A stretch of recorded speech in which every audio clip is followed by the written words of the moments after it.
प्रिय विद्यार्थियों, हम इतिहास दर्शन पढ़ रहे थे और उसमें हम जिस विषय पर बात कर रहे थे वह था तथ्य और व्याख्या के मध्य संबंध। इस सिलसिले में हम चौथी बार मिल रहे हैं। पहली 3 कड़ियों में हमने ये जाना तथ्य की परिभाषा कैसे की जाए,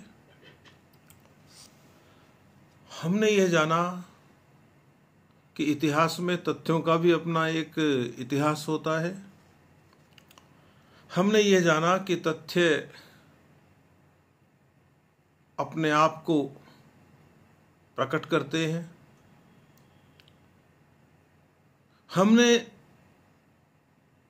इसके विरुद्ध स्थापित विचार भी जाना कि तथ्य खुद नहीं बोलते, इतिहासकार उनसे बुलवाता है। हमने यह भी जाना कि ऐतिहासिक तथ्य क्या होते हैं, क्योंकि सारे तथ्य हैं वे ऐतिहासिक तथ्य नहीं होते।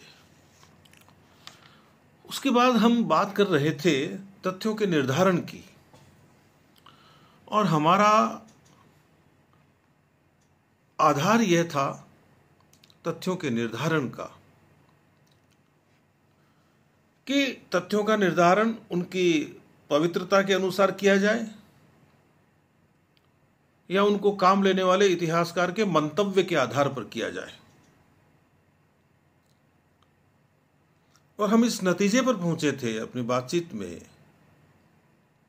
कि कोई भी तथ्य अपनी पवित्रता के अनुसार निर्धारित हो नहीं सकता, क्योंकि अतीत को जानने के लिए हमारे सामने तथ्यों का भंडार है। अब उन तथ्यों के भंडार में से कौन से तथ्य काम के होंगे, यह कोई तो निर्धारित करेगा। जो इतिहासकार यह कहता है कि तथ्यों को बुलवाना नहीं पड़ता, वे स्वयं बोलते हैं, वह भी तो तथ्यों की उस सामग्री में से ऐसे तथ्यों को छांटेगा जिनके बारे में उसे लगेगा कि वे अपने आप बोलेंगे। तो इतिहासकार का यह मंतव्य है कि वो ऐसे तथ्यों को छांटे जो बोले। तो फिर वह पवित्रता वाली बात कहां रही? नहीं रही। फिर हमने यह भी बात की थी कि हमें तथ्य प्राप्त हो गए, किसी इतिहासकार ने यह सोचकर बहुत सारे तथ्यों में से कुछ तथ्यों को छांटा और एक स्थान पर रखा या विवरण एक स्थान पर दिया कि ये तथ्य इससे जुड़े हुए हैं। वो भले ही कहता हो कि मैंने ऐसे तथ्यों को छांटा है जो पवित्र हैं और वो स्वयं बोलेंगे, लेकिन कहीं न कहीं वह उनको छांटने की प्रक्रिया में अपने मंतव्य को काम ले बैठा, भले ही उसका ये मंतव्य हो कि ये स्वयं बोलेंगे। लेकिन मान लीजिए बाद में वह किसी दूसरे इतिहासकार के हाथ में आए तथ्य, वह सामग्री किसी दूसरे इतिहासकार के हाथ में आई जो किसी एक इतिहासकार ने यह सोच कर रख दी कि ये तथ्य पवित्र है, अपने आप बोलेंगे। अब वह इतिहासकार जिस बिंदु पर काम कर रहा है, शोध कर रहा है, वह लिखना चाहता है किसी एक विशेष दृष्टिकोण से, क्योंकि दृष्टिकोण हुए बिना तो वह लिख ही नहीं सकता। तो वह उन उपलब्ध तथ्यों में से, मान लीजिए कि किसी इतिहासकार ने पहले विभिन्न शिलालेखों में से, विभिन्न दस्तावेजों में से, जैसे डायरियां हुई या एग्रीमेंट्स हुए, संधि पत्र हुए, या कोई टैक्स के कागजात हुए, या किसी का कोई व्यक्तिगत विवरण हुआ, या किसी का रोजनामचा लिखा हुआ। डायरी रोजनामचा ही होता है, लेकिन थोड़ा अंतर है। रोजनामचा है वो किसी सरकारी दफ्तर में कोई बैठ के कोई लिपिक लिख सकता है और वो दूसरे के संबंध में भी होगा। डायरी में भी दूसरे विषय आ सकते हैं, लेकिन वह एक अलग विषय है। फिलहाल उसको एक दस्तावेज मान लीजिए। अब वो जब उसको आगे वाला इतिहासकार देखेगा सारी सामग्री को, तो वो उसमें से भी कुछ सामग्री को अलग करेगा। कुछ तथ्य ऐसे तथ्यों में से जो पहले से पवित्र बताए जा चुके हैं, अपने आप बोलेंगे उन तथ्यों में से कुछ तथ्य आगे भी छांटे जा रहे हैं। और ये जो छटाई का काम है, यहां पर इतिहासकार एक मंतव्य को लेकर चल रहा है और उसको पता है कि मैं एक मंतव्य को लेकर चल रहा हूं। पहले वाला इतिहासकार जिसने तथ्यों को पवित्रता के आधार पर छांटा था, वो ये नहीं मानेगा कि मेरा यह मंतव्य है कि मैं इनको पवित्रता के आधार पर छांट रहा हूं, क्योंकि यह कहते ही तो तथ्यों की पवित्रता वाली बात खंडित हो जाती है। लेकिन बाद में जो इतिहासकार काम कर रहा है वह तो छांटेगा। यहां वो क्या करेगा, तथ्यों को विशिष्टीकृत कर देगा, उनमें वो एक वैशिष्ट स्थापित कर देगा कि ये तथ्य मुझे मिले हैं और इनमें से ये तथ्य काम के हैं, बाकी काम के नहीं है। क्योंकि वो किसी एक दिशा विशेष में सोच रहा है, एक दृष्टि है उसके पास, अपनी एक विशिष्ट दृष्टि है, उसी विशिष्ट दृष्टि से वो तथ्यों को विशिष्ट बनाता है। तो एक यह बात आपको ध्यान होनी चाहिए। जैसे मान लीजिए कि कोई इतिहासकार है और उसने तथ्यों को विशिष्टीकृत कर दिया, और उसके द्वारा यह काम किए जाने के बाद दूसरे इतिहासकार भी मान लेते हैं कि हाँ साहब, यह बात तो सही है, इन्होंने ये सही काम किया है। इसका मतलब कि वह तथ्य वो सर्वमान्य हो गया, स्वीकार हो गया, उस पर आमतौर पर बात नहीं होगी, वह सामान्यीकरण हो गया उस तथ्य का, या जो उन तथ्यों का, बात एक ही है, समझ लीजिए। अब क्या है, जरूरी नहीं है कि एक लंबे कालखंड तक और किन्हीं तथ्यों को सामान्यीकृत कर लिया गया है, सामान्यीकृत माना जा रहा है, और बाद में कोई दूसरा इतिहासकार उनमें कुछ विशिष्ट तत्व देख सकता है और नहीं भी देख सकता है, दोनों बातें हैं। तो नवीनीकरण भी होगा तथ्यों का, ये इतिहास की प्रक्रिया है, आगे इसके बारे में बात करेंगे। तो क्या है कि जब तथ्य सामान्यीकृत हो जाते हैं और लंबे समय तक सामान्यीकृत रहते हैं और उन सामान्यीकृत तथ्यों में भी कहीं कोई वैशिष्ट्य नहीं डाला जाता, तो एक स्थापना हो जाती है, उन तथ्यों से निश्चित होने वाले मूल्यों की भी स्थापना हो जाती है। लेकिन जब प्रश्न खड़े होने लगते हैं तो वो तथ्य सामान्यीकृत नहीं रहते, उनका सामान्यीकरण बना नहीं रहता। जैसे मान लीजिए शेक्सपियर ने नाटक लिखे, अब इतिहासकारों का एक वर्ग खड़ा हुआ बाद में, प्रारंभ में नहीं, बाद में, कि ये नाटक शेक्सपियर के लिखे हुए नहीं है, ये नाटक तो बेकन के लिखे हुए हैं। आप ताजमहल के बारे में जानते हैं, लेकिन इतिहासकारों का एक वर्ग लगातार कहता आ रहा है कि ठीक है, दुनिया कहती है कि ताजमहल शाहजहां ने बनाया, लेकिन शाहजहां ने अब है इस रूप में बनाया, इसके पहले तो यहां राजपूतों का महल था।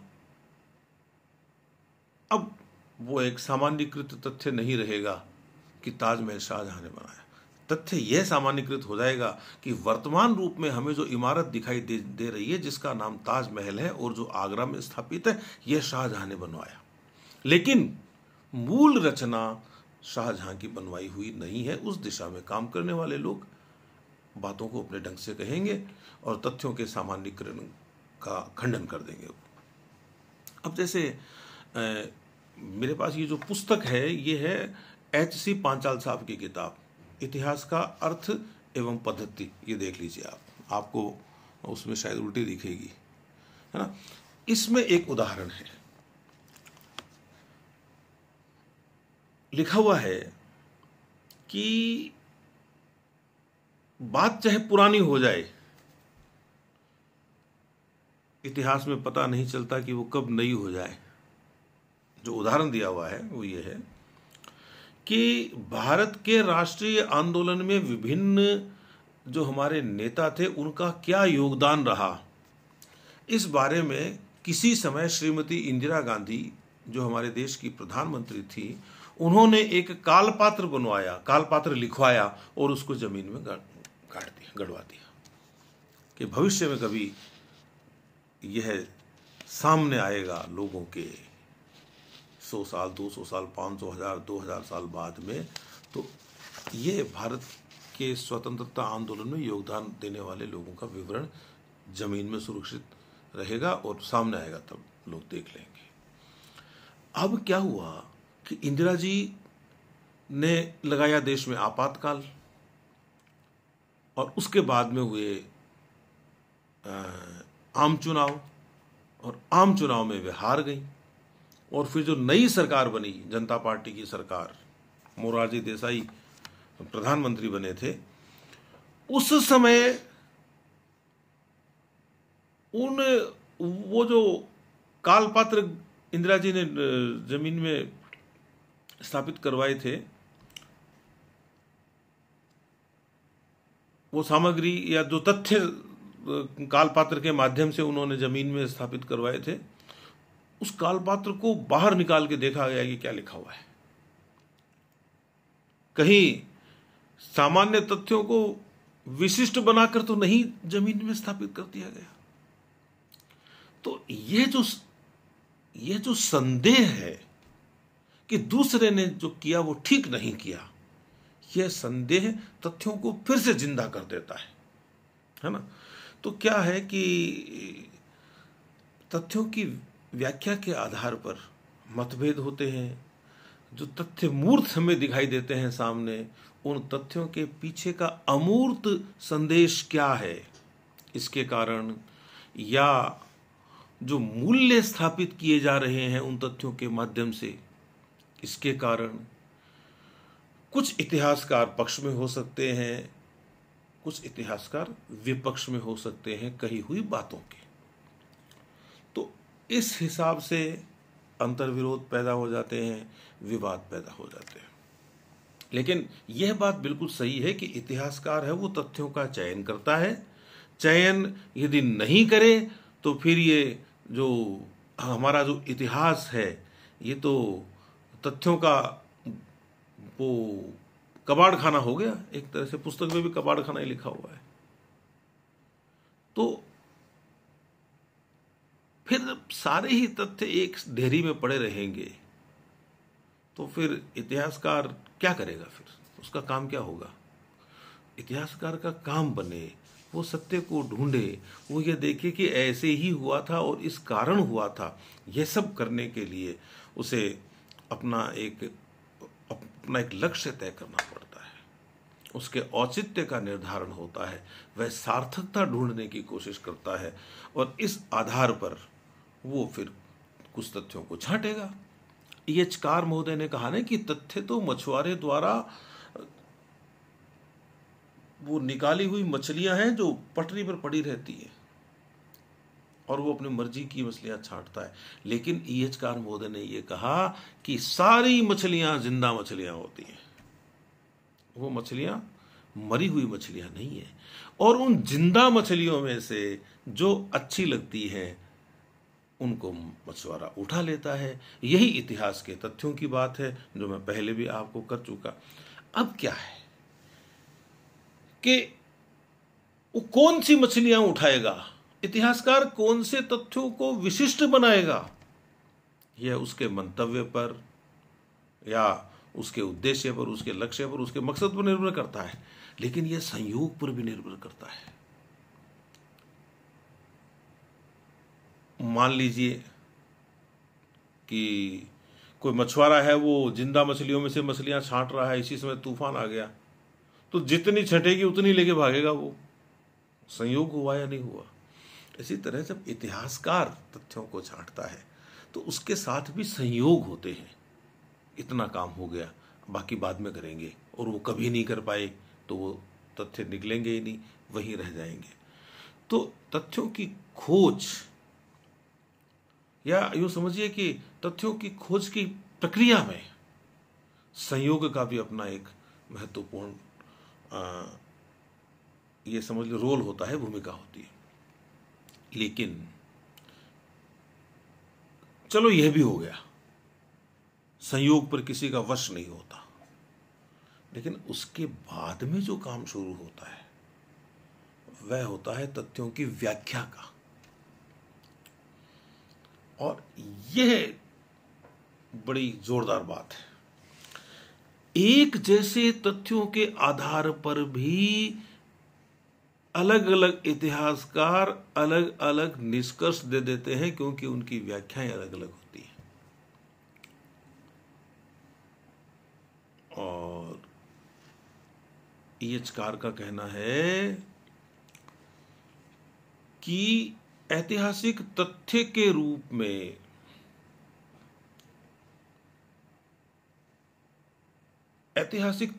रूप में हमारे पास जो सामग्री है उसका इतिहास बनना इस बात पर निर्भर करता है कि उनको काम लेने वाले इतिहासकार ने व्याख्या किस प्रकार की है।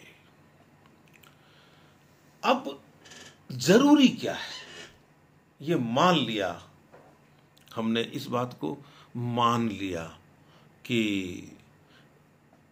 इतिहासकार के मंतव्य से या वह जो मूल्य स्थापित करना चाहता है तथ्य के माध्यम से, उस मूल्य के अनुसार, या वह किसी विचारधारा विशेष से जुड़ा हुआ है। वो कह सकता है कि मैं मार्क्सवादी हूं, मैं ऐतिहासिक भौतिकवाद के हिसाब से ही सोचूंगा। वो कह सकता है कि मैं अनुभववादी हूं, वो कह सकता है कि मैं उदारवादी हूं, वो कह सकता है कि मैं वैदिक धर्म में जो बातें लिखी हुई है उसी दृष्टि से सोचूंगा। वो कह सकता है कि मैं तो चर्च का पादरी हूं, मेरी दृष्टि दूसरी रहेगी। यदि वो ऐसा कह देता है तो हमें इतिहास में जो तथ्य मिलते हैं उन तथ्यों को समझने में बहुत आसानी हो जाती है। पहले ही किसी ने आपको ये कह दिया कि देखो मैं ऐसे सोचता हूं भाई, और मैंने ये जो लिखा है ना इस सोचने के हिसाब से लिखा है। आप यदि दूसरे तरीके से सोचते हैं तो आप उस हिसाब से लिख दीजिए और बात हो जाएगी। बाद में जो अपने प्रमाण ज्यादा व्यवस्थित रूप में देगा, लोग जिसको ज्यादा स्वीकार करेंगे, वह मान्य हो जाएगा।